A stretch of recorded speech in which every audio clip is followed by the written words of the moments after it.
Huduma ya kitaifa ya polisi NPS Ijumaa jioni ilipokea mwili wa Koplo Kennedy Mtuku Nzuve aliyefariki alipokuwa akihudumu nchini Haiti mapema mwezi huu. Mabaki ya afisa huyo yaliwasili katika uwanja wa ndege wa kimataifa wa Jomo Kenyatta ambapo yalipokelewa na polisi wakiongozwa na kamanda wa chuo cha kitaifa cha polisi cha Embakasi Isaac Kalima.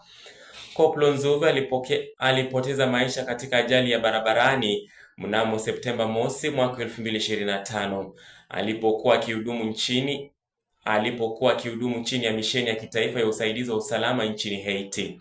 Katika taarifa, huduma ya kitaifa ya polisi iliwasilisha salamu zake za rambirambi kwa familia, marafiki na wafanyikazi wenzake aliyefariki na kuhakikishia msaada usioyumba katika kipindi hiki cha huzuni kubwa. Mwili wa marehemu ulihamishwa katika chumba cha kuhifadhi maiti cha Chiromo kwa ajili ya kuhifadhiwa huku mpango wa mazishi ukiendelea.